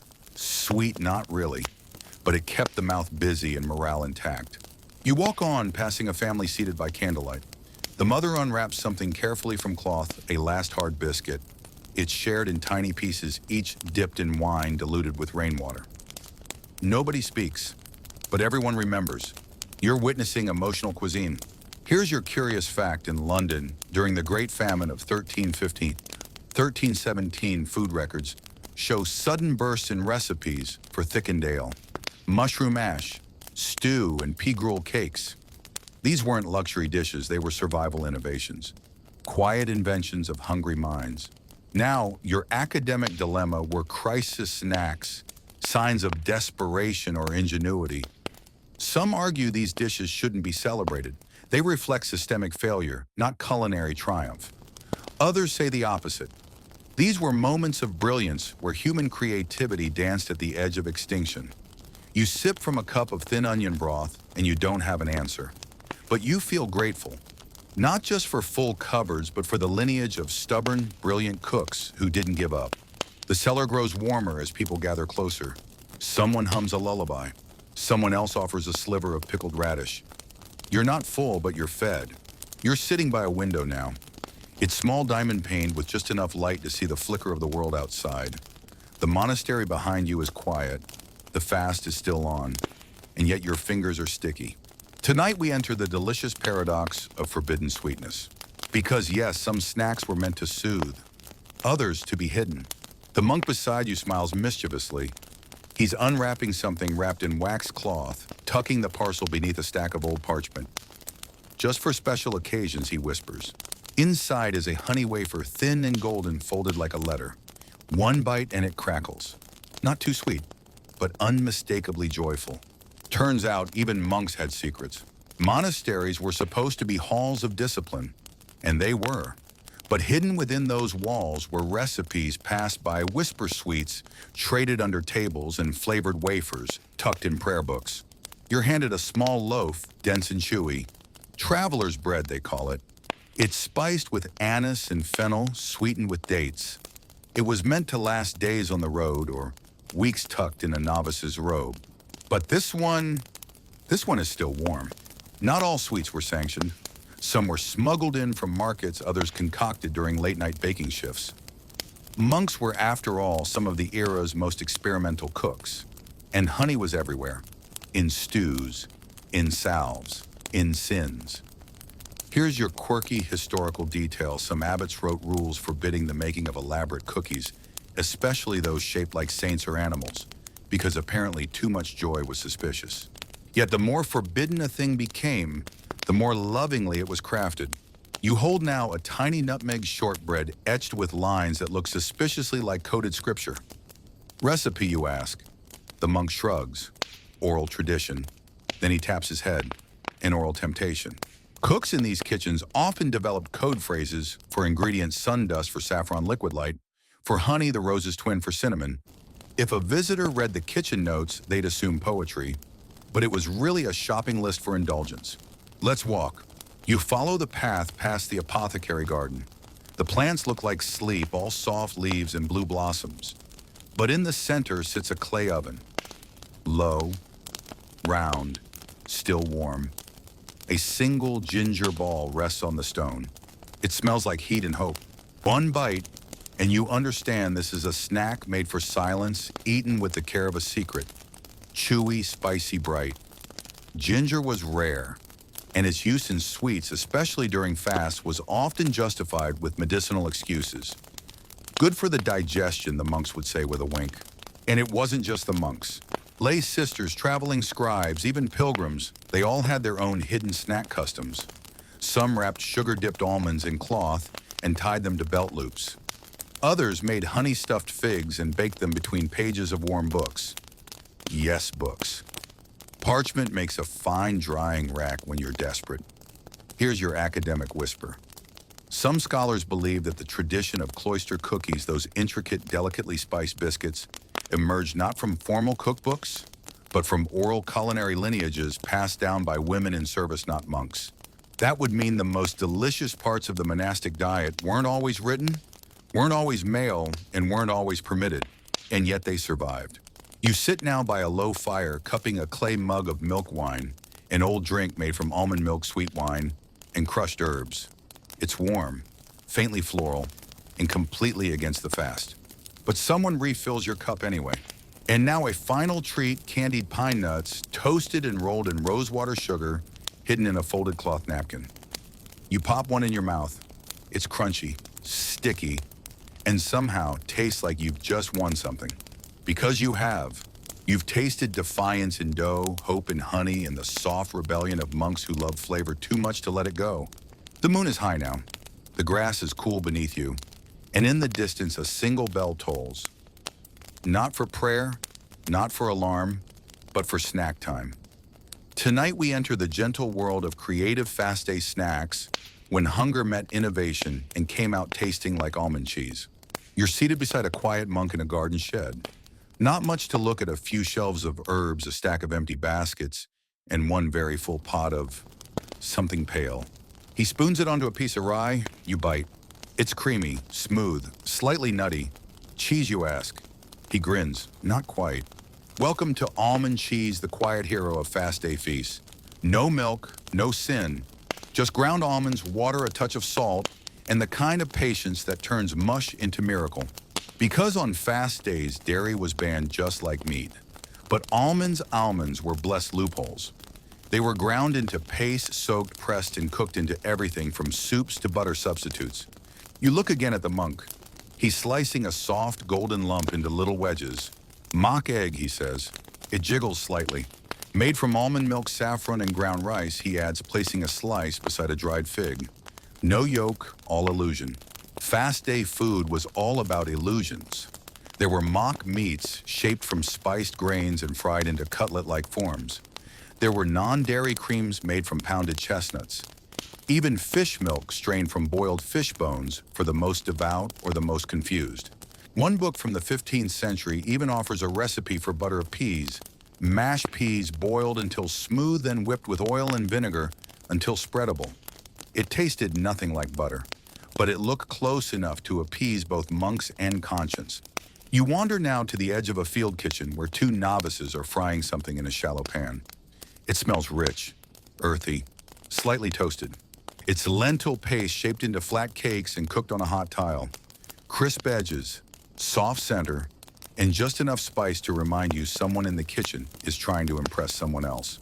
Your quirky historical detail of the evening, some fast day menus were so elaborate, they included 3 courses of mock dishes, including a fake fish made of marzipan, painted silver with edible lead foil. You raise an eyebrow. The monk shrugs. Fasting is a test. We just study differently. There's laughter nearby. A group of scribes are passing around a bowl of fruit leather tart and chewy. You nibble a strip. It's plum, maybe, or blackberry. You're not sure, but it's wonderful.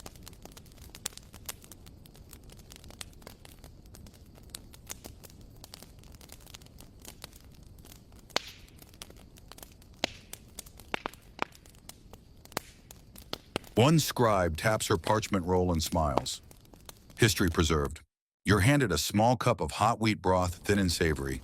It tastes like comfort, like someone tried to make soup from an apology. It's spiced with sage and thinned with almond milk, a drinkable bread designed to warm the belly when chewing feels like cheating. And here comes your academic flavor burst. While church rules were clear on what not to eat, they were delightfully vague on substitutes. So local cooks filled the gap with improvisation. Recipes varied wildly from region to region, and some fast day dishes eventually became staples year-round, especially in port cities with easy access to dried fruit, almonds, and spices. You sit now near a stone wall, your back against cool moss. A plate rests beside you, steamed barley bread, split and filled with crushed pears. It's not dessert, someone whispers. It's penance with flavor. The bread is soft, the pears are warm, and your stomach is deeply grateful. You've traveled far from indulgence tonight into a world where snacks were shaped not by plenty, but by limitation. And somehow in that absence, creativity bloomed. Because hunger, when guided by faith and flavor, becomes a kind of prayer. And now 3 gentle jokes for fasting minds. If it looks like cheese, tastes like nuts, and confuses the bishop, it's a fast day win. Almonds, the medieval MVP of imaginary dairy. I swear it's fish milk, the worst dinner party line in history. The stars are scattered across the sky like sesame seeds on a monk's dream bun. It's quiet now. The kind of quiet where even the wind seems to tiptoe. And tonight you find yourself inside a dim kitchen, one candle flickering above a parchment scroll. It's not scripture, it's a recipe. And it's coded. Welcome to the secret world of forbidden sweet snacks, medieval treats. So delightful they had to hide in plain sight. The monk beside you smiles mysteriously as he mixes honey and crushed almonds in a clay bowl. This one is for special nights, he says. But we don't say which. You lean in. The scent is incredible, floral, nutty warm. He folds in dried pear slices, a pinch of cinnamon, and a spoonful of something that smells oddly like orange peel. The paste is shaped into little balls, then rolled in sesame. For pilgrims, he adds almost too quickly. Pilgrims, sure. These secret monastic confections weren't always written down plainly. In some kitchens, sweet snacks were encoded in spiritual metaphors or disguised as medicinal recipes. A tart with figs and saffron might be listed as restorative for melancholy. A honey cake could appear under the name Thursday Remedy for dryness of breath. Because sugar, imported precious and occasionally sinful, was not always considered proper monastic fare, especially during fasts. Especially when it tasted this good. You walk into another room. 3 novices are carefully brushing little cakes with a mixture of rosewater and crushed cloves. The cakes themselves compact, slightly cracked, and still warm from the stone oven. They're called Sleeping Saints cookies, baked only once a season, shaped like tiny reclining monks. Eat the head first for dreams, eat the feet to forget them.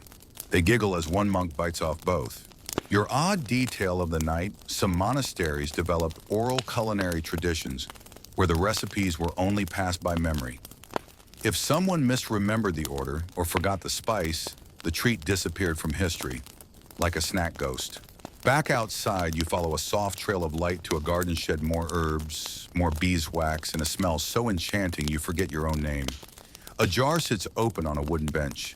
Inside, spiced honey spread so thick it barely moves, so dark it glows. It's meant for coughs, allegedly. But one spoonful on a barley crisp, and you understand why abbots lock these jars in cupboards marked "Do Not Touch After Dusk." Here's your academic nibble for tonight. Historians debate whether these recipes were intentionally hidden due to their indulgent nature or simply forgotten as culinary tastes changed. Some argue it was the scarcity of sugar and spices that gave rise to secrecy. Others suggest it was about preserving sacred joy passed only to those who asked with reverence or bribed with goat cheese. You're seated now under an old fig tree. Someone hands you a triangular pastry. It's flaky, light, filled with stewed quince and a thread of saffron syrup. What is it, you ask? The monk shrugs. You tell me. It doesn't have a name. That's how many of these sweets existed. Nameless. Word of mouth. Invented once in joy and remembered by tongue alone. They belong to the moment, not the market. And perhaps that's what made them sacred. As you lick honey from your fingers and breathe in the last warmth of the pastry, you realize that sweetness in the Middle Ages was not a daily rite. It was a quiet rebellion, a celebration, a blessed accident best shared under stars beside candles with someone who trusted you enough to whisper the recipe. The fire crackles quietly beside you. Its glow flickers across the rough stone walls like a story waiting to be told. Tonight we travel far from the feast halls and the secretive kitchens. We're heading somewhere colder, leaner, hungrier. Tonight is about crisis snacks, the food that saved lives, not just filled bellies. You're seated now on a wooden bench inside what might once have been a siege pantry. It's small, bare. The shelves are lined with sealed jars, coarse sacks, bundles of dried herbs. On the table before you lies a disc of hardtack, harder than logic, blander than virtue. It looks like bread's final form. This is survival food, and it's astonishing what people came up with when the world began to unravel. When cities were besieged by armies, by plague, or by winter itself, normal food disappeared first. The meat, the eggs, the wine, then the barley, then the dried peas, and then the creativity began. There's a small, sad pot of gruel simmering over embers nearby. It smells like roasted acorns and thistle leaves. And yes, someone has added bark boiled pounded, turned into paste. It's bitter chewy, faintly pine-scented. It's dinner. One monk leans over and says, "It's better with a bit of salt." Then he laughs because there's no salt. You nibble anyway, because you must. Your historical fact for the evening: during sieges in the Middle Ages, townsfolk often resorted to grinding animal bones to stretch out flour, or mixing ground ivy roots with mash. In extreme cases, yes, even leather was boiled, scraped, and eaten, boots, belts, whatever was available. But not all of it was horror. Some recipes born of necessity became unexpectedly clever. You're now shown a hand pie made with cabbage leaves as dough boiled, pressed flat, then layered with lentil mash, and sealed with sticky barley paste. It's baked directly on stones. The result: smoky, soft, strange, but kind of warming. Your quirky fact of the night: some convents created emergency candies made from burnt honey and brambleberries. The honey acted as a preservative, the berries added vitamin C, and the candy kept monks and nuns from fainting during long fasts or epidemics. Think lozenge, but medieval and possibly cursed. There's an old man now slicing something brown onto a wooden plank. You squint. Dried fish skin soaked in vinegar and pressed into strips like proto-jerky. It's chewy. It's pungent. It's effective. And across from him, a young girl has a basket of sour plum cakes, barely sweet, mostly tangy, baked from spoiled fruit and rye crumbs. She hands one to you. My grandmother made these when the rain wouldn't stop for 3 months, she says. You bite, it's sharp, unexpected, and somehow comforting. Here's tonight's academic debate: chewy, like the fish strips historians disagree on whether these emergency foods were recorded intentionally or erased out of shame. Some culinary texts skip entirely over crisis fare, focusing instead on feast recipes. But scattered references, buried in letters, monastic ledgers, and marginalia, reveal a truth too human to ignore. We survive not just with abundance, but with adaptation. You walk outside now into the cold. A makeshift outdoor oven stands beside the rubble of what was once a mill. Inside, a flatbread is baking just oats and water spread thin over a slab of warm iron. Someone adds a sprinkle of crushed mustard seed and dried wild greens. It smells like resilience. A boy offers you a sip of broth. It's murky, tangy. Stone soup, he says, made with fermented vegetable water, thickened with mashed chestnuts. You nod politely. He grins. We call it courage. And maybe that's what these foods really are. Symbols of defiance, of quiet genius under pressure. The crisis snacks of the Middle Ages weren't just emergency measures. They were part of a culture of preparation, a memory of scarcity carried forward in pickling jars, smoked meats, and hidden loaves. And now you sit once more by the fire, chewing a strip of something chewy, savory, and wholly unnameable. You realize comfort is sometimes knowing that someone else thought this through centuries ago. That hunger was met, not always defeated, but met with creativity, with grit, and sometimes with a bit of burnt honey on a bitter day. The wind howls tonight, not in fury, but in memory. You're wrapped in a rough wool blanket, now tucked into a corner of a small cottage made of stone and thyme. The fire has burned low, just enough to warm your knees and toast the air with the scent of scorched grain. Because this chapter of history is about what happens when hunger becomes tradition. Welcome to the ritual snacks, the foods created not out of crisis, but out of remembrance, of winter, of loss, of stories passed down with every kneaded loaf and every whispered superstition. You lift the lid on a wooden box beside you. Inside, round dark cakes made from ashes, rye flour, and dried apples. These aren't for a feast. These are fast day cakes eaten in silence, shared in mourning, or sometimes broken over the threshold of a home after a death to bless the next meal with protection. You take a bite. It tastes like charcoal and patience. Now comes a woman in a linen veil holding a jar of salted peas. She gestures for you to sit. These were blessed yesterday, she murmurs. We eat them to remember the famine of 47. She pours them into a small wooden bowl. You chew slowly. They crunch. They sting. They hold a story. Your historical fact for the night: in many parts of rural Europe, particularly in eastern regions, families marked anniversaries of local famines or floods with small symbolic meals.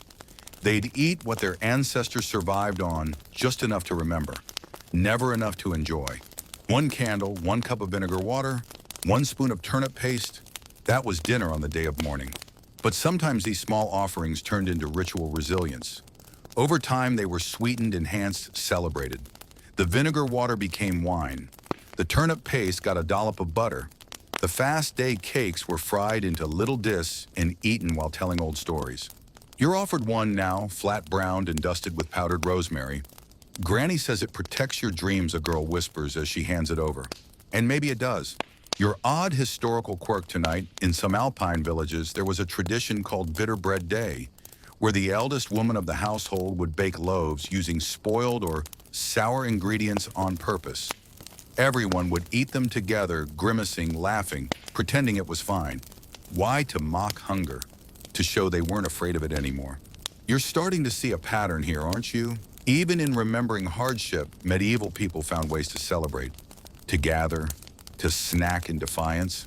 Now a monk enters carrying a tray of lentil dumplings shaped like small animals, lambs, doves, bears. They're not for play. These are feast day symbols, each one meant to represent a virtue or a lesson. The dove is peace. The lamb is humility. The bear, endurance. You take one. It's chewy, a bit salty, and comforting in a way only a dumpling shaped like a sleeping lamb can be. Now here's your academic debate. Were these ritual snacks truly about remembrance, or just ways to stretch out food during long fasts and religious seasons? Some scholars argue the symbolism came later, retrofitted by clever monks and village elders to give purpose to poverty.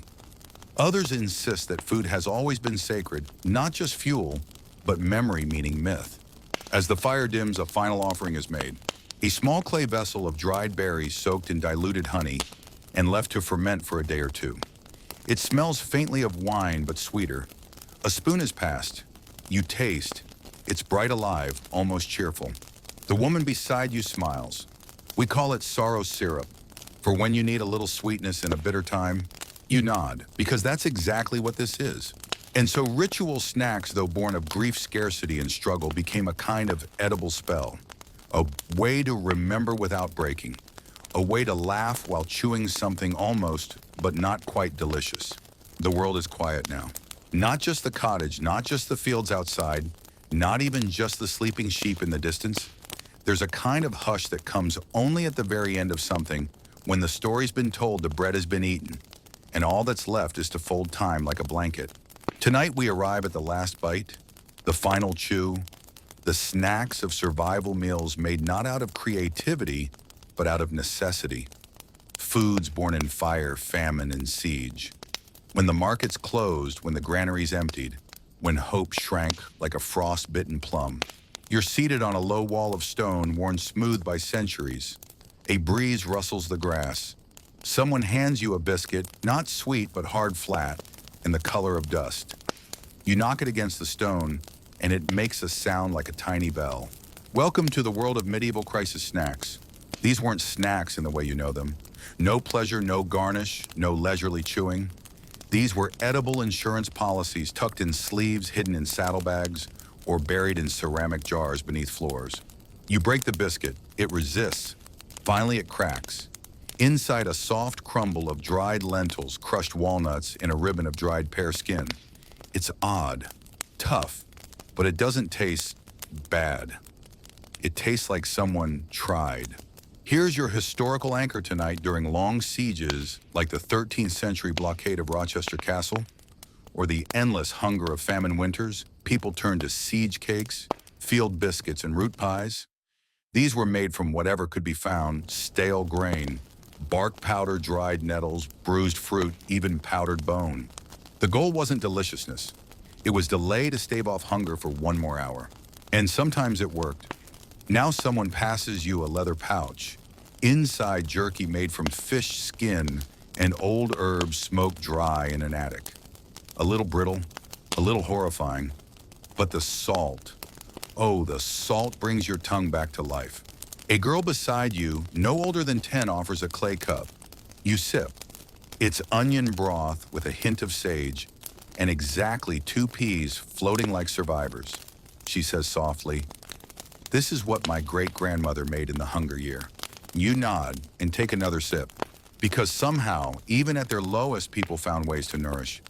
They scraped together what they had, boiled it, salted it, fermented it, then passed it down as wisdom disguised as food. Your oddity of the night in parts of Scandinavia, there was something called rock bread, not because it was hard, but because it was made with finely ground pebbles.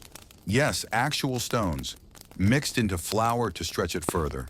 The result, bread that wore down your teeth but filled your belly. It was banned later, too many peasants losing molars, but for a while it was a genuine snack of survival.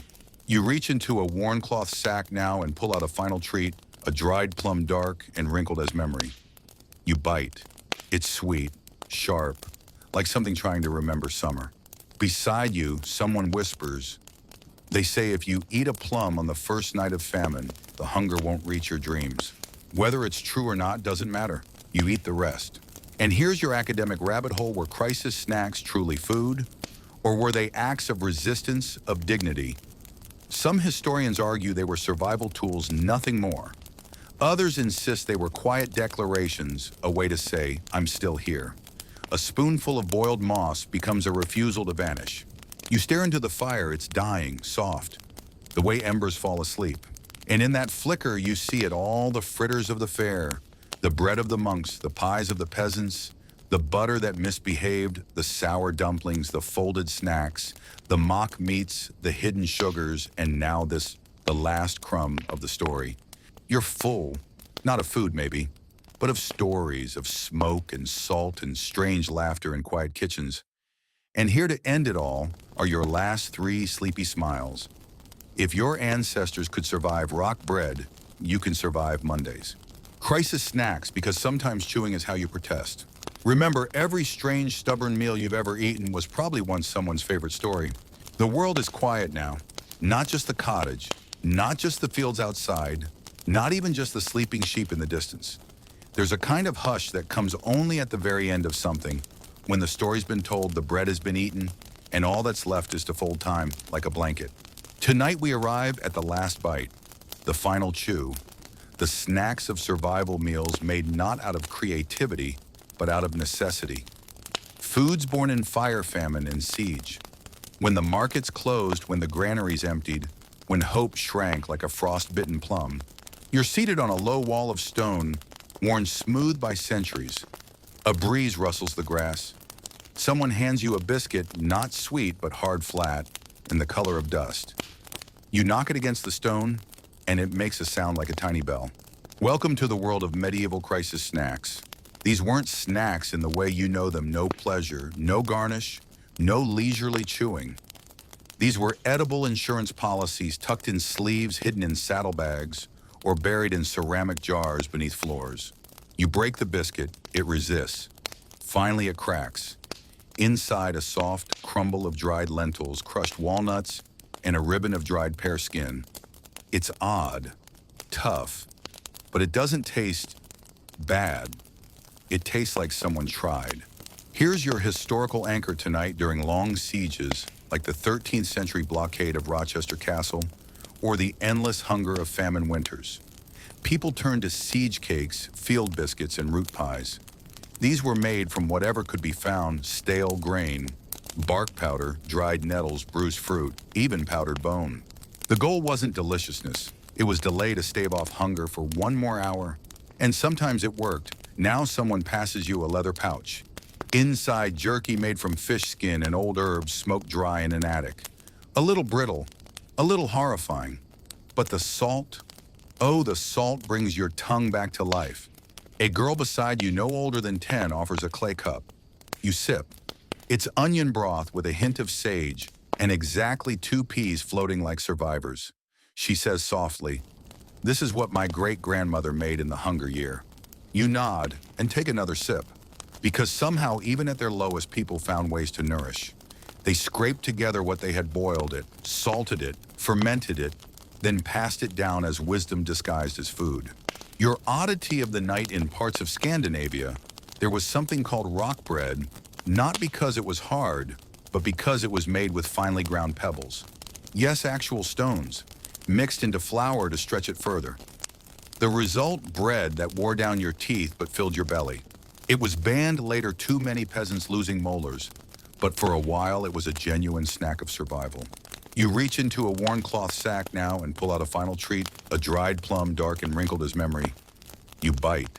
It's sweet, sharp, like something trying to remember summer. Beside you, someone whispers. They say if you eat a plum on the first night of famine, the hunger won't reach your dreams. Whether it's true or not doesn't matter. You eat the rest.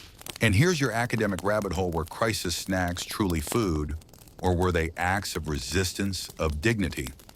Some historians argue they were survival tools, nothing more. Others insist they were quiet declarations, a way to say, I'm still here. A spoonful of boiled moss becomes a refusal to vanish. You stare into the fire, it's dying, soft, the way embers fall asleep. And in that flicker, you see it all, the fritters of the fair, the bread of the monks, the pies of the peasants, the butter that misbehaved, the sour dumplings, the folded snacks, the mock meats, the hidden sugars, and now this, the last crumb of the story. You're full, not of food maybe, but of stories, of smoke and salt and strange laughter in quiet kitchens. And here to end it all are your last 3 sleepy smiles. If your ancestors could survive rock bread, you can survive Mondays. Crisis snacks, because sometimes chewing is how you protest. Remember, every strange, stubborn meal you've ever eaten was probably once someone's favorite story.